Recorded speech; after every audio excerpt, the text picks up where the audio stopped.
Hello बच्चों, let's read this question. Identify the wrong statement, यानी कि हमें इन चार स्टेटमेंट में से रॉन्ग स्टेटमेंट फाउंड करना है। तो अब हम देखें, हमें फर्स्ट ए पार्ट में क्या दे रखा है। हमें ए पार्ट में दे रखा है electrical potential energy of system of two proton cell increase if the separation between them two is decrease.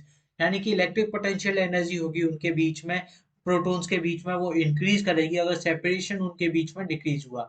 तो हम इलेक्ट्रिकल पोटेंशियल एनर्जी को लिखते हैं, वो लिखते हैं 1/4 pi epsilon naught Q1 Q2 upon are square, Q1 Q2 upon are square.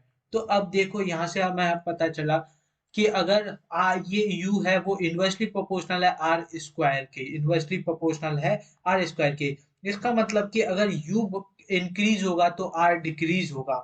ये oppositely काम करेंगे, जैसे कि अगर U इंक्रीज होगा if the separation between the is decrease, यानी कि हमारा अगर आर डिक्रीज होगा तो पोटेंशियल एनर्जी हमारी इंक्रीज होगी। तो हमारा जो ऑप्शन ए होगा वो स्टेटमेंट हमारा करेक्ट हो जाएगा, लेकिन हम इसे आंसर नहीं बताएंगे क्योंकि हमारा तो रॉन्ग स्टेटमेंट चूज करने, तो हमारा ए ऑप्शन हमारे पार्ट में से हट जाएगा।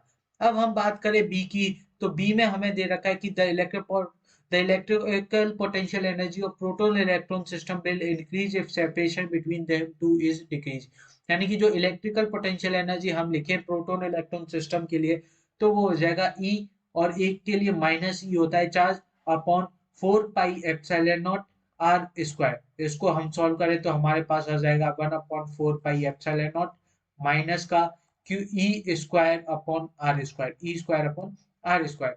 अब हम यहाँ से देखें कि अगर उनके बीच की जो सेपरेशन है डिक्रीज होगी, जो डिक्रीज होगी, तो मैग्नीट्यूड ऑफ यू तो इंक्रीज होगा, लेकिन हमारे पास है नेगेटिव में, यानी कि मैग्नीट्यूड ऑफ यू है, सेपरेशन अगर इनके बीच में इंक्रीज होगी तो मैग्नीट्यूड ऑफ यू हमारा होगा वो डिक्रीज होगा, लेकिन हमारे पास में नेगेटिव साइन है, उस वजह से हमारा यू इंक्रीज होगा।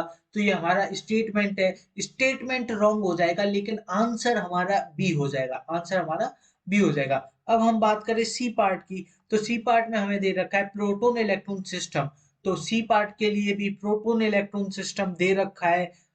तो हमारे अभी देखा कि उनके बीच में यू तो इंक्रीज कर रहा था, बी पार्ट में अभी देखा था ना कि ये भी तो प्रोटॉन इलेक्ट्रॉन सिस्टम था, इसमें माइनस था। अगर आर डिग्री इंक्रीज करेगा, if the separation between them increase होगा, तो हमारा जो इलेक्ट्रिकल पोटेंशियल एनर्जी होगी वो भी इंक्रीज ही करेगी। ये अभी हमने देखा था। तो सी हमारा स्टेटमेंट करेक्ट हो जाएगा, लेकिन इसे आंसर में हमें नहीं लेंगे। अब हम बात करें डी की, तो हमारे पास डी में दे रखा है टू इलेक्ट्रॉन सिस्टम दे रखा है। तो उसके लिए हमारा जो पोटेंशियल एनर्जी होगी वो होगी 1/4 pi epsilon naught minus e multiplied by minus e upon are square. तो यहाँ से हमारे पास आ जाएगा, वो आ जाएगा E square upon are square multiplied by 1/4 pi epsilon naught. तो अब इलेक्ट्रिकल पोटेंशियल एनर्जी है वो इंक्रीज करेगी, तो ऑब्वियस है ये इन्वर्सली प्रोपोर्शनल है, तो हमारा ये डिक्रीज करेगा। तो ये भी स्टेटमेंट हमारा करेक्ट हो जाएगा, लेकिन इसे ऑप्शन में नहीं लेंगे। तो हमारा अकॉर्डिंग टू क्वेश्चन, यानी हमारा जो रॉन्ग स्टेटमेंट होगा वो रॉन्ग स्टेटमेंट है हमारा B. The electrical potential energy of proton electron system will increase if the separation between the two is decrease. ये हमारा रॉन्ग स्टेटमेंट है और ये हमारा करेक्ट ऑप्शन बी हो जाएगा। Hope you understood it well. Best of